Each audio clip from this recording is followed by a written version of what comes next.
नमस्कार दर्शक बंधु आज हे जून मास 22 तारिख रविवार। आज दिन जाकर 20 गुरुत्वपूर्ण खबर उपरे आसंतु नजर पकाइबा। ता पूर्व आपण मानक भल पाइबा स्वरूप गोटे गोटे लाइक एवं सब्सक्राइब निश्चय करिवे। तेबे आसंतु संपूर्ण खबर उपरे नजर पकाइबा। आज प्रथम खबर बढ़िला ओमफेड क्षीरर दाम। जानंतु लिटर प्रति केते रहिछि दर।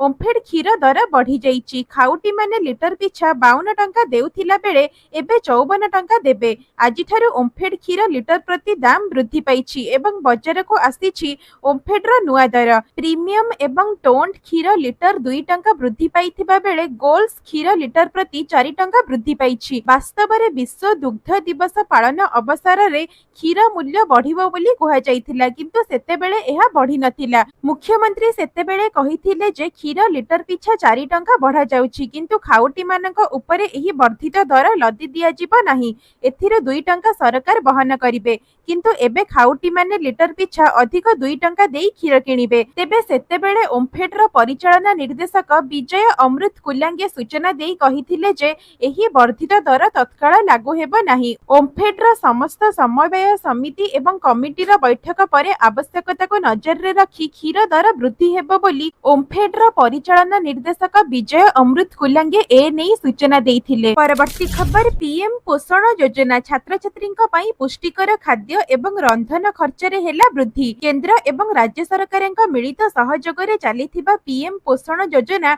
ओडिसा रे कार्यकारी हेउछि। एही योजना अधीन रे प्राथमिक एवं उच्च प्राथमिक विद्यालय रो छात्र छात्रींक पई रंधन सामग्री खर्च वृद्धि करा जाइछि। भारत सरकार 1/5/2025 ठारू प्राथमिक छात्र छात्रींक पई मुंड पिछा दैनिक 6 टंका 78 पैसा एवं उच्च प्राथमिक छात्र छात्रींक पई 10 टंका 17 पैसा प्रदान करुछंती। राज्य सरकार अतिरिक्त खर्च भाबरे प्राथमिक छात्र छात्रींक पई दैनिक 1 टंका 45 पैसा एवं उच्च प्राथमिक छात्र छात्रींक पई 1 टंका 65 पैसा जोगाई देउछंती। फଳରେ मोट रंधन सामग्री खर्च प्राथमिक छात्र छात्रींक पई 8 टंका 23 पैसा एवं उच्च प्राथमिक छात्र छात्रींक पई 11 टंका 82 पैसा होईछि। एथि सहित राज्य सरकार छात्र छात्रींक पोषण को गुरुत्व देई 2025 रु 26 शिक्षा वर्षरु सप्ताह को 3टी पुष्टिकर लड्डू एवं गोटिए अतिरिक्त अंडा प्रदान करिवे। एही अतिरिक्त पुष्टिकर खाद्य जोगाण पई राज्य सरकार प्राथमिक एवं उच्च प्राथमिक छात्र छात्रींक पई दैनिक रंधन सामग्री खर्च को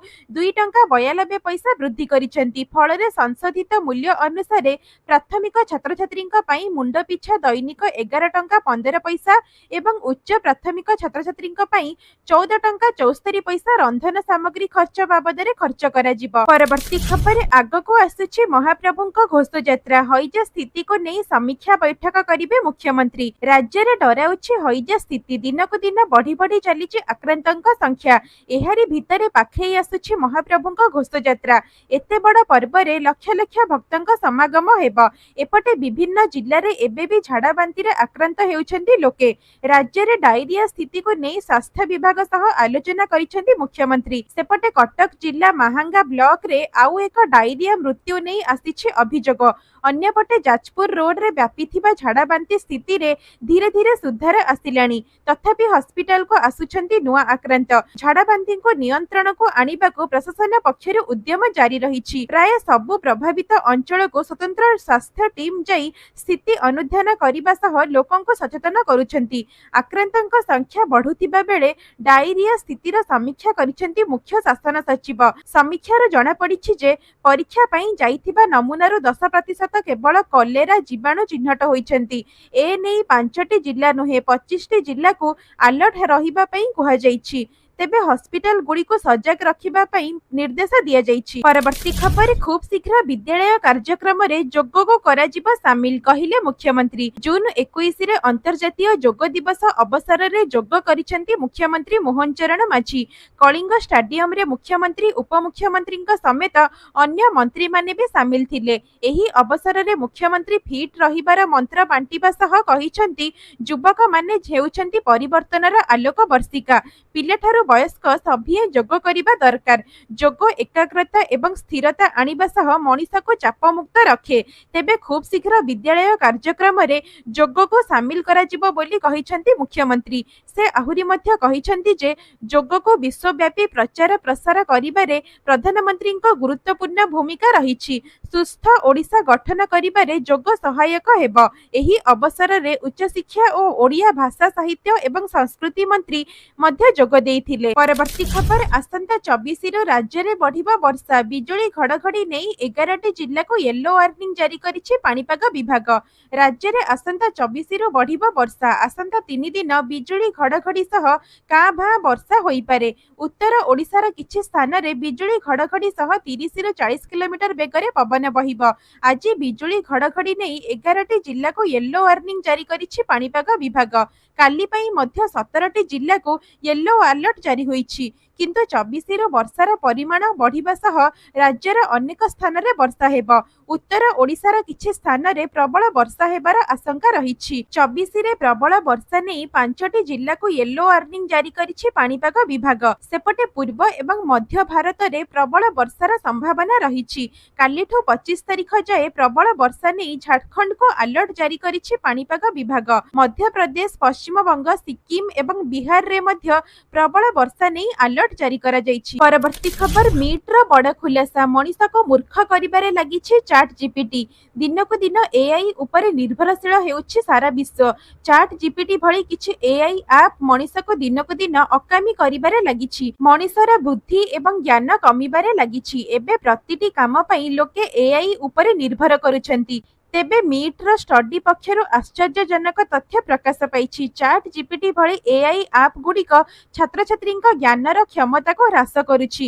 ତେବେ ଏଆଇ ଦ୍ୱାରା କାମ ସହଜ ହେବାରେ ଲାଗିଛି। ଘଣ୍ଟାକର କାମ କିଛି ସେକେଣ୍ଡରେ ହୋଇଯାଉଛି। ଚାଟ୍ ଜିପିଟି ଭଳି ଏଆଇ ଆପ୍ ଉପରେ ଲୋକଙ୍କ ନିର୍ଭରଶୀଳତା ବୃଦ୍ଧି ପାଉଛି।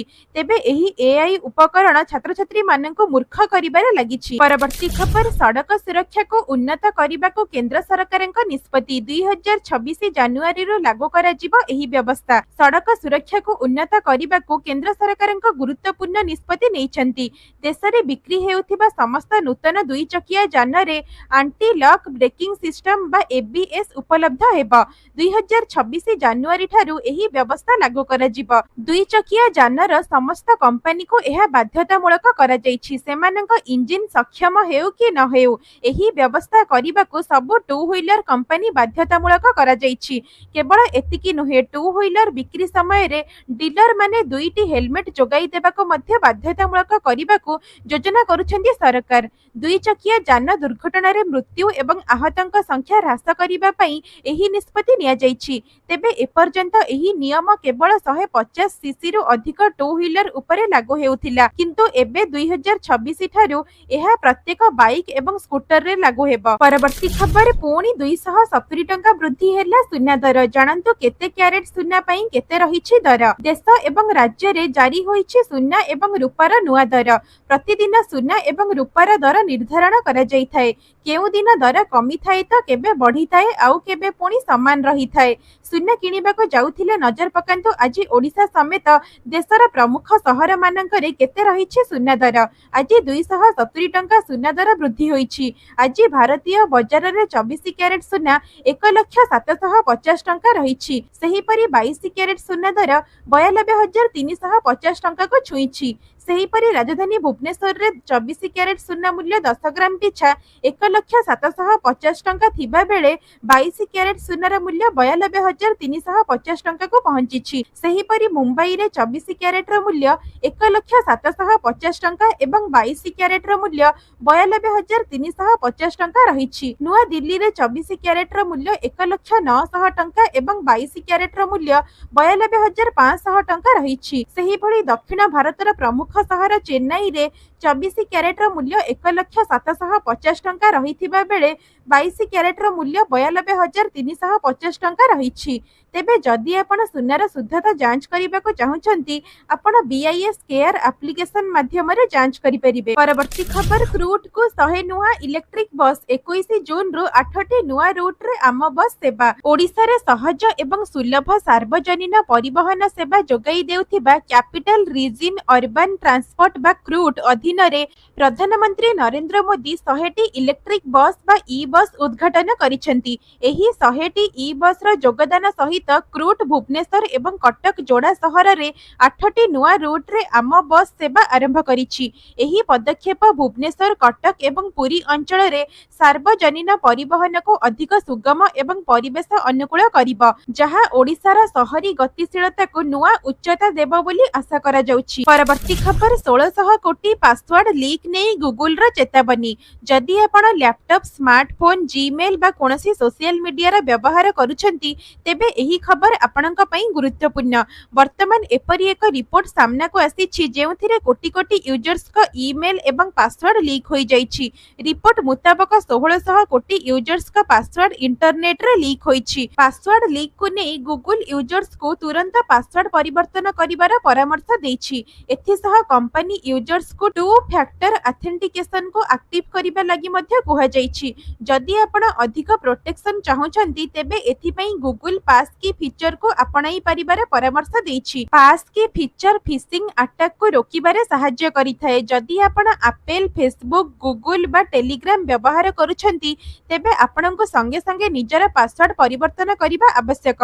तेबे ए नै आपणको नुआ सख्त पासवर्ड क्रिएट करिबा को हेबो जेउथिरे स्पेशल कैरेक्टर्स शामिल थिबो। परवर्ती खबर रेलबाई रे पैरामेडिकल स्टाफ पई बम्फर नियुक्ति। नर्सिंग एवं फार्मेसी पई सुवर्ण सुजोग। भारतीय रेलबाई पैरामेडिकल स्टाफ पई एक बड़ नियुक्ति अभियान घोषणा करिछि, जहां नर्सिंग एवं फार्मेसी क्षेत्र रे कार्यरत व्यक्तिंक पई एक सुवर्ण सुजोग रहिछि। रेलबाई नियुक्ति बोर्ड बा आरआरबी द्वारा जारी होइतिबा विज्ञप्ति अनुसार 2024 चक्र अधीन रे 1376 टी पैरामेडिकल पदवी पूरण करा जिवो। एही नियुक्ति अभियान रे nursing superintendent, pharmacist, laboratory assistant, health and malaria inspector भली विभिन्न पदवी अंतर्भुक्त। एथि सहित 2025 चक्र पई आउ 403 टी पदवीर विज्ञप्ति शीघ्र जारी हेबार संभावना रहिछि। परवर्ती खबर वर्षे जाए सबु फ्री, मात्र एतिकी टंकारे मिलिबो मागणा कॉलिंग सह 600 जीबी डाटा।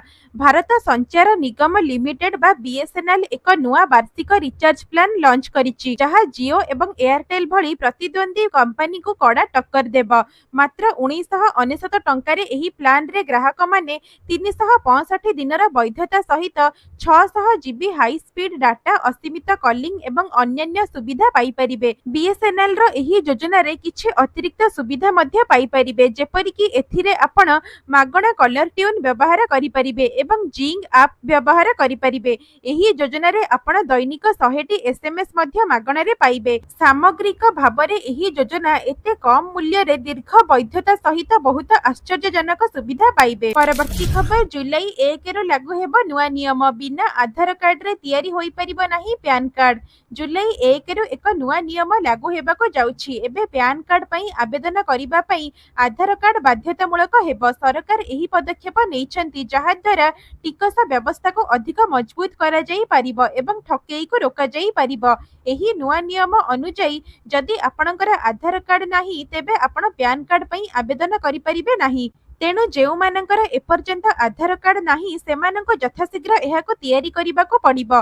सरकार विश्वास करंती जे एही पदक्षेप टिकस चोरी को रोकिबा सहित करदातांक चिन्हट को अधिक सठिक करिबो। तेणु जदि आपण पैन कार्ड पई आवेदन करिबाको भाबुछंती तेबे प्रथमे आपणकर आधार कार्ड तयारी करंतु। वर्तमान लोकमाने भोटर परिचय पत्र, पासपोर्ट किंबा जन्म प्रमाण पत्र भली डॉक्यूमेंट व्यवहार करी पैन कार्ड पाई परिबे। एही प्रक्रिया आगको आहुरी सहज हेबो। आयकर विभाग पोर्टल माध्यम रे पैन आवेदन प्रक्रिया रे आधार प्रमाणीकरण को शामिल करिबो। तेबे पूर्वरु थिबा पैन होल्डर्स को मध्य 31 डिसेंबर 2025 सुधा सेमानंकर पैन आधार सहित लिंक करिबाको पड़िबो। जदि एहा करा जाय नाही तेबे सेमानंकर पैन 1 जनवरी 2026 रो इनएक्टिव होई जिवो। परवर्ती खबर विधानसभा निर्वाचन पूर्वरु नीतीश सरकारक बड़ घोषणा। बढ़िला वार्धक्य, दिव्यांग एवं विधवा भत्तार 3 गुण वृद्धि। बिहार रे हेबाकु थिबा विधानसभा निर्वाचन पूर्वरु नीतीश सरकारक बड़ घोषणा। राज्य सरकारक पक्षरु दिया जाउथिबा सामाजिक सुरक्षा पेंशन योजना राशि को बढ़ाई दिया जाइछि। वयस्क, विधवा एवं दिव्यांग को मासिक पेंशन भाबरे ଏବେ 400 ଟଙ୍କାରୁ ବଢାଇ 1100 ଟଙ୍କା କରିଦିଆଯାଇଛି। ଏ ନେଇ ନୀତିଶ କୁମାର ପୋଷ୍ଟ କରି ଏକ୍ସରେ ଲେଖିଛନ୍ତି, ମୁଁ ଘୋଷଣା କରି ଖୁସି ହେଉଛି ଯେ ସାମାଜିକ ସୁରକ୍ଷା ପେନସନ ଯୋଜନା ଅଧୀନରେ ସମସ୍ତ ବୃଦ୍ଧଜନ, ଦିବ୍ୟାଙ୍ଗ ଏବଂ ବିଧବା ମହିଳାଙ୍କୁ ଏବେ ପ୍ରତି ମାସରେ 400 ଟଙ୍କା ବଦଳରେ 1100 ଟଙ୍କା ପେନସନ ମିଳିବ। ସମସ୍ତ ଲାଭାର୍ଥୀ ଜୁଲାଇ ମାସରୁ ବର୍ଦ୍ଧିତ ପେନସନ ପାଇବେ। ସମସ୍ତ ପେନସନଧାରୀଙ୍କ ଖାତାକୁ ମାସର 10 ତାରିଖରେ ପଠାଯିବ ପଇସା। ଏହାଦ୍ୱାରା 1,09,00,000 ଲୋକ ଉପକୃତ ହେବେ। ସେ ଆହୁରି ମଧ୍ୟ ଲେଖିଛନ୍ତି ଯେ ବୃଦ୍ଧଜନ ସମାଜ ପାଇଁ ଅମୂଲ୍ୟ ଅଂଶ। ସେମାନଙ୍କ ସମ୍ମାନ ଏବଂ ସୁରକ୍ଷିତ ଜୀବନକୁ ସୁନିଶ୍ଚିତ କରିବା ଆମର ସର୍ବୋଚ୍ଚ ପ୍ରାଥମିକତା।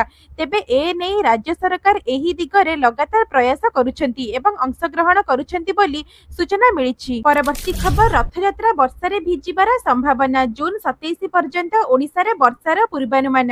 ବଙ୍ଗୋପସାଗରରେ ସୃଷ୍ଟି ହେଉଥିବା ଲଘୁଚାପ ଗତି କରି ଝାଡ଼ଖଣ୍ଡ ନିକଟରେ ଦୁର୍ବଳ ହୋଇଛି। ଏହାଦ୍ୱାରା ଝାଡ଼ଖଣ୍ଡ ଏବଂ ସଂଲଗ୍ନ ଅଞ୍ଚଳ ନିକଟରେ ଏକ ଲଘୁଚାପ କ୍ଷେତ୍ରରେ ପରିଣତ ହୋଇଛି। ଏହା ଆସନ୍ତା 24 ଘଣ୍ଟା ପରେ ଆହୁରି ଦୁର୍ବଳ ହେବ। କିନ୍ତୁ ଓଡ଼ିଶାରେ ବର୍ଷା ଜୁନ 27 ପର୍ଯ୍ୟନ୍ତ ଜାରି ରହିବ। ଫଳରେ ଜୁନ 27ରେ ଅନୁଷ୍ଠିତ ହେବାକୁ ଥିବା ପ୍ରଭୁ ଶ୍ରୀ ଜଗନ୍ନାଥଙ୍କ ରଥଯାତ୍ରା ଚଳିତ ବର୍ଷ ବର୍ଷାରେ ଭିଜିବାର ସମ୍ଭାବନା ସୃଷ୍ଟି ହୋଇଛି।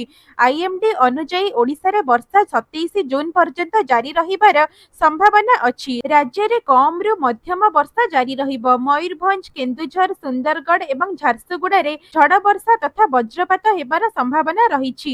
ଏହି ଜିଲ୍ଲାଗୁଡ଼ିକୁ ଝଡ଼ ବର୍ଷା ଏବଂ ବଜ୍ରପାତ ପାଇଁ ୟେଲୋ ୱାର୍ଣ୍ଣିଂ ଜାରି କରାଯାଇଛି। ସେହିପରି ଏହି ଅଞ୍ଚଳଗୁଡ଼ିକରେ ପବନର ବେଗ ଘଣ୍ଟା ପ୍ରତି 30ରୁ 40 କିଲୋମିଟର ମଧ୍ୟରେ ରହିବ ବୋଲି ପୂର୍ବାନୁମାନ କରାଯାଇଛି। ପରବର୍ତ୍ତୀ ଖବର, ଆସନ୍ତା 25ରୁ ଓଡ଼ିଶା ପର୍ଯ୍ୟଟନ କନକ୍ଲେଭ 2025।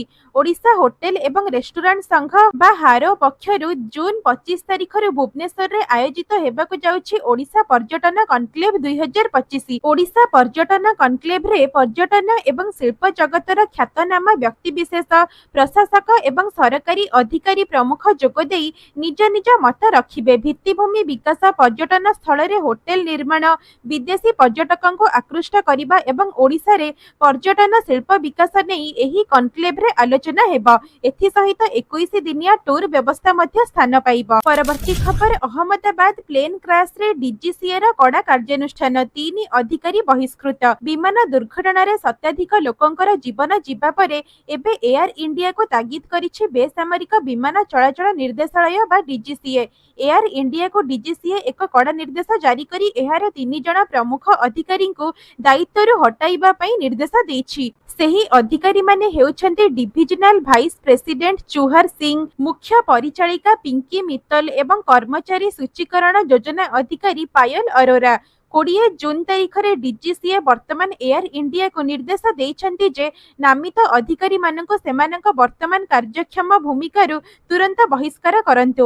ଏୟାର ଇଣ୍ଡିଆକୁ ସେମାନଙ୍କ ବିରୋଧରେ ଆଭ୍ୟନ୍ତରୀଣ ଶୃଙ୍ଖଳାଗତ କାର୍ଯ୍ୟାନୁଷ୍ଠାନ ଆରମ୍ଭ କରିବାକୁ ନିର୍ଦ୍ଦେଶ ଦେଇଛନ୍ତି। ବିଳମ୍ବ ନ କରି ଏହି ଅଧିକାରୀଙ୍କ ବିରୋଧରେ ଆଭ୍ୟନ୍ତରୀଣ ଶୃଙ୍ଖଳାଗତ କାର୍ଯ୍ୟାନୁଷ୍ଠାନ ଆରମ୍ଭ କରାଯିବା ଆବଶ୍ୟକ ଏବଂ ଏହି ଚିଠି ଜାରି ହେବାର 10 ଦିନ ମଧ୍ୟରେ ଏହି କାର୍ଯ୍ୟାଳୟକୁ ଏହି କାର୍ଯ୍ୟାନୁଷ୍ଠାନର ଫଳାଫଳ ରିପୋର୍ଟ କରାଯିବ ବୋଲି ଡିଜିସିଏ ନିର୍ଦ୍ଦେଶରେ ଲେଖାଯାଇଛି। ପରବର୍ତ୍ତୀ ଖବର, ସୁଭଦ୍ରା ମହିଳାଙ୍କ ପାଇଁ ଆସିଲା ବଡ଼ ଖବର। କେବେ ଆସିବ ସୁଭଦ୍ରା ତୃତୀୟ କିସ୍ତି ଟଙ୍କା? ଆସିଲା ଲାଟେଷ୍ଟ ଅପଡେଟ୍। ସୂଚନା ଯୋଗ୍ୟ ଯେ ସୁଭଦ୍ରା ଯୋଜନାରେ 2ଟି କିସ୍ତି ଟଙ୍କା ହିତାଧିକାରୀଙ୍କ ଖାତାକୁ ଆସିସାରିଛି। 2ଟି କିସ୍ତିରେ ମୋଟ 10,000 ଟଙ୍କା ପାଇସାରିଛନ୍ତି 1 କୋଟିରୁ ଅଧିକ ହିତାଧିକାରୀ।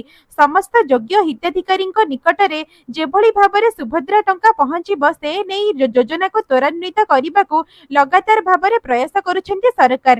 ତେବେ ଆସନ୍ତା ରାକ୍ଷୀ ପୂର୍ଣ୍ଣିମାରେ ମିଳିବ ସୁଭଦ୍ରା ଯୋଜନାର ତୃତୀୟ କିସ୍ତି ଟଙ୍କା। ଯେଉଁମାନେ 21 ବର୍ଷ ହୋଇସାରିଛନ୍ତି ସେମାନେ ବି କରିପାରିବେ ଆବେଦନ। କିନ୍ତୁ ଏବେ ସୁଭଦ୍ରା ପୋର୍ଟାଲ ଖୋଲିବାରେ ସମସ୍ୟା ହେଉଥିବାର ଅଭିଯୋଗ ଆସୁଛି। ଗତ ମାର୍ଚ୍ଚ 31 ତାରିଖରେ ଆବେଦନର ଶେଷ ହୋଇଛି। ଯେଉଁ ଯୁବତୀ ଏବେ 21 ବର୍ଷରେ ପାଦ ଦେଇଛନ୍ତି ସେମାନେ ବି ଆବେଦନ କରିପାରିବେ ଆଉ ସୁଭଦ୍ରା କିସ୍ତି ପାଇପାରିବେ। କିନ୍ତୁ ଏବେ ନୂଆ କରି ଆବେଦନ ହେବ ନାହିଁ। ବଡ଼ କଥା ହେଉଛି ଯେ ଆଗକୁ ଆଉ କିସ୍ତି ଅନୁଯାୟୀ ନୁହେଁ, ବରଂ ଏକାବେଳକେ ସମସ୍ତ ହିତାଧିକାରୀଙ୍କ ଖାତାକୁ 5,000 ଟଙ୍କା ଲେଖାଏଁ ଆସିବ। तेबे एहार संपूर्ण अपडेट पाइबा पई आम चैनल रे नुआ थिले चैनल को सब्सक्राइब करी आम सहित जोड़ी होई रुहंतु आगामी अपडेट पाइबा पई। परवर्ती खबर आयकर दातांको काम को सहज कला एनपीसीआई। एही सुविधारे लाभवान हेले अनेक लोक। आयकर ई फाइलिंग वेबसाइट रे पैन एवं बैंक अकाउंट रो जांच को सहज करिबा पई national payment corporation of India बा एनपीसीआई एक नूतन सुविधा आरंभ करिछि। एहार उद्देश्य हेउछि करदाता एवं सरकारी विभाग पाई आयकर रिटर्न दाखल प्रक्रिया को त्वरान्वित करिबा एवं सरल करिबा। एनपीसीआई एक सर्कुलर जारी करिछि एवं एही एप्लीकेशन प्रोग्रामिंग इंटरफेस बा एपीआई विषय रे कहिछि जहा पैन विवरणी बैंक अकाउंट स्थिति एवं अकाउंटधारी प्रकृत समय जांच पई डिजाइन करा जाइछि। एही इंटरफेस सहाय्य रे बैंक गुड़िकर कोर बैंकिंग सिस्टम बा सीबीएस रु सीधा सड़क तथ्य जांच करा जाई परिबो। परवर्ती खबर डिजिटल निर्वाचन प्रचार एडीआर रिपोर्ट रे सांघातिक तथ्य 2024 लोकसभा निर्वाचन एवं एका संगे होइथिबा विधानसभा निर्वाचन गुड़िकरे बीजेपी पाखापाखि 1494 कोटी टंका व्यय करिछि जहाकि मोट निर्वाचन व्ययर 44.56%। एसोसिएशन फॉर डेमोक्रेटिक रिफॉर्मर बा एडीआर पक्षरु प्रकाशित रिपोर्ट रु एहा जणा पड़िछि। 620 कोटी टंका व्यय सह कांग्रेस द्वितीय स्थान रे रहिछि। सेहीपरि कांग्रेस रा व्यय मोट निर्वाचन व्ययर 18.5%। मोट 32टी जातीय एवं आंचलिक दरर निर्वाचनी व्यय को विश्लेषण करा जाइथिबा एडीआर कहिछि।